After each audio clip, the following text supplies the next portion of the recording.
So hello students, আজকে আমরা লসাগু এবং গসাগু এর সেকেন্ড পার্ট চলে আসলাম। লসাগু গসাগু অর্থাৎ এলসিএম অ্যান্ড এইচসিএফ।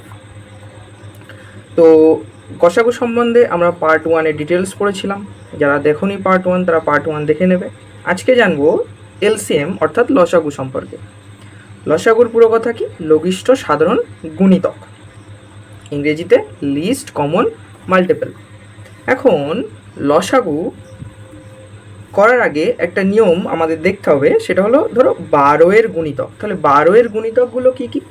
12 একে 12, 12 দুগুণ 24, 3 12 36, 4 12 48, 5 12 60, এটিসি 24। ধরো 24-এর গুণিতকগুলি তাহলে কী হবে? 24 একে 24, 24 দুগুণ 48, 3 24 72, 4 24 96, এটিসি। এখন 12-র গুণিতক এবং 24-এর গুণিতকের মধ্যে আমরা প্রথম কমন কি পাচ্ছি? প্রথম যে কমন অর্থাৎ লিস্ট কমন মাল্টিপল কি পাচ্ছি?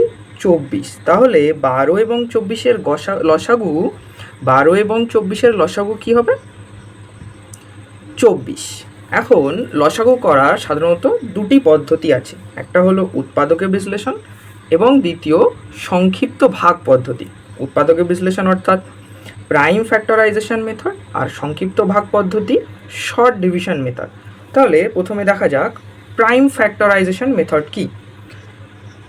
তাহলে এক্সাম্পল ওয়ানে আমরা নিয়েছি 8 এবং 12 এর লসাগু বার করতে হবে। তাহলে 8কে আমরা উৎপাদকে বিশ্লেষণ করব। 2 4 দুগুণে 8, 2 2 দুগুণে 4, 2 2 একে 2। 12কেও ভাঙবো, 2 6 দুগুণে 12, 2 3 দুগুণে 6, 3 1। তাহলে 8কে ভেঙে আমরা কী কী পাচ্ছি?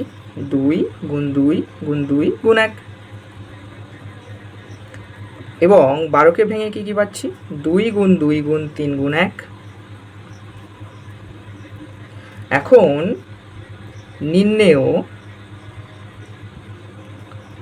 লসাগু তাহলে কি হবে? এদের মধ্যে যে কমন আছে সেগুলোকে নিতে হবে। কে কে? একটা 2, দুটো 2 এবং 1। তাহলে 2 গুণ 2 গুণ 1।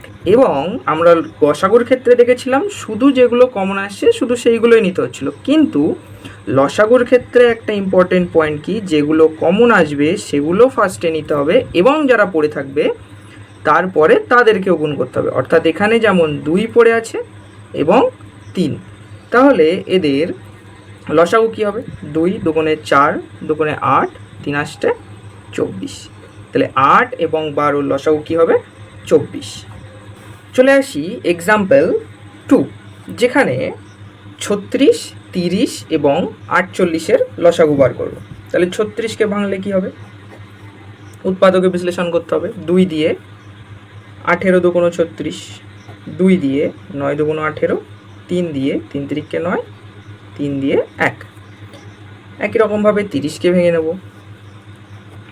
2 দিয়ে 15, 3 দিয়ে 5, 5 1 এবং 48কেও ভাঙবো। 2 দিয়ে 24, 2 দিয়ে 12, 2 দিয়ে 6, 2 দিয়ে 3, 3 দিয়ে 1। এখন 36কে ভেঙে আমরা কী কী পাচ্ছি? 2 গুণ 2 গুণ 3 গুণ 3 গুণ 1। 30কে ভেঙে কী কী পাচ্ছি? 2 গুণ 3 গুণ 5 গুণ 1। 48কে ভেঙে কী কী পাচ্ছি?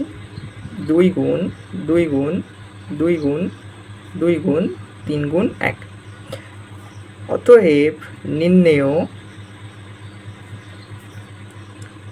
লসাগু সমান সমান কী কী হবে? তাহলে দেখব সবার প্রথমে 3টের মধ্যে কে কে কমন আছে।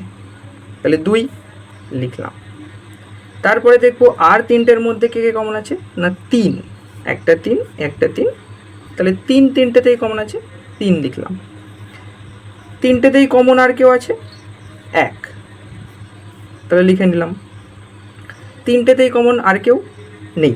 এবার দেখতে হবে দুটো, যে কোনো দুটোর মধ্যে কে কমন আছে। তাহলে যে কোনো দুটোর মধ্যে দেখো 2, এখানেও 2 কমন আছে, তাহলে একটা 2 নেব। তারপরে আর যে কোনো দুটোর মধ্যে কিছু কমন নেই। এবার বাকি যারা থাকছে তাদেরকে লিখব। বাকি কে কে আছে? 3 গুণ 5 গুণ 2 গুণ 2। তাহলে আবার বলছি, প্রথমে দেখব তিনটের মধ্যে যারা কমন আছে সেগুলোকে আগে নেব, তারপরে দেখব যে কোনো দুটোর মধ্যে যারা কমন আছে তাদেরকে নেব, একদম শেষে যেগুলো পড়ে থাকবে তাদেরকে গুণ করব। তাহলে এখন লসাগু কত আসছে? 5 দুগুণ 10 দুগুণ 20, 3 20 60, 60 ইন্টু 2 120, 120 ইন্টু 3 দুগুণ 6, তাহলে 120 ইন্টু 6, 6 12 72। তাহলে লসাগু আসছে 720। এবার চলে আসি সংক্ষিপ্ত ভাগ পদ্ধতি, অর্থাৎ শর্ট ডিভিশন মেথড। সংক্ষিপ্ত ভাগ পদ্ধতি কি? আমরা এতক্ষণ যেটা ভেঙে ভেঙে করছিলাম দুজনকেই একসঙ্গে করব, অর্থাৎ 14 এবং 35কে একসঙ্গেই ভাঙব। তাহলে 7 দিয়ে যাবে, 7 দুগুণ 14, 5 সাথে 35, 2 আর 5কে আর ভাঙা সম্ভব নয়। তাহলে অতএব নির্ণেয় লসাগু কত আসবে?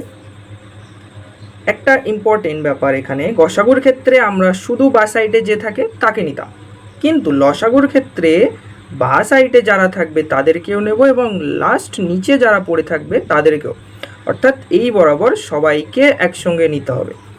7 গুণ 2 গুণ 5, তাহলে কত আসছে? 5 দুগুণ 10, 7 10 70। যদি তিনটে থাকে তাহলে কি? তিনটেকেই একসঙ্গে ভাঙবো, 20 24 30, তাহলে 2 দিয়ে 10 12 15। এবার 3 দিয়ে, তাহলে 3 দিয়ে তো 10 যাচ্ছে না, কিন্তু 12 15 যাচ্ছে। এবার এখানে আর একটা ইম্পর্টেন্ট পয়েন্ট কি, যে গসাগুকে ভাঙতে গেলে তিনটেকেই ভাঙতে হবে এমন কিছু দিয়ে ভাঙতে হয়। আবার বলছি, গসাগুকে যদি ভাঙতে হয় তাহলে তিনটেকেই ভাঙে এমন কিছু দিয়ে এখানে ভাঙতে হবে, কিন্তু লসাগুর ক্ষেত্রে যে কোনো দুটোকে যদি আমরা ভাঙতে পারি তবে সেটা দিয়ে এখানে ভাঙা যাবে। লসাগুর ক্ষেত্রে যে কোনো দুটো দিয়ে যদি আমরা যে কোনো দুটোকে যদি আমরা ভাঙতে পারি তাহলে সেটা দিয়ে এখানে ভাঙা সম্ভব। তাহলে 10 যাচ্ছে না, কোনো ব্যাপার নেই, 10 লিখলাম। 12 তো যাচ্ছে, 15 যাচ্ছে। আবার 2 দিয়ে 10 যাচ্ছে, 5 দুগুণ 10, 2 দুগুণ 4, 5 যাচ্ছে না, কোনো ব্যাপার নেই, দুটো গেছে। তাহলে কমপক্ষে দুটো গেলেই হবে, কিন্তু গসাগুর ক্ষেত্রে তিনটেই যেতে হবে, এটা মনে রাখতে হবে। অবশিষ্ট থাকে, তাহলে 5 দিয়ে আবার যাবে, 5 1 কে 5, 2 থাকে, 5 1 কে 5। তাহলে এখন অতএব নির্ণেয় লসাগু সমান সমান কী কী থাকছে? 2 গুণ 3 গুণ 2 গুণ 5 গুণ 1 গুণ 2 গুণ 1। আমি একটু আগে বলেছিলাম সবাইকেই নিতে হবে লসাগুর ক্ষেত্রে। তাহলে কি কি আসছে? 5 দুগুণ 10 দুগুণ 20 এবং 3 দুগুণ 6, তাহলে 20 ইন্টু 6 কি আসে? 120। তাহলে 20 24 30-এর লসাগু কী হবে? 120। যদি কেউ গসাগুর ভিডিওটা না দেখে থাকো, পার্ট 1-এ আছে, সেটা দেখে নেবে, তারপর লসাগুর ভিডিওটা দেখবে। Thank you.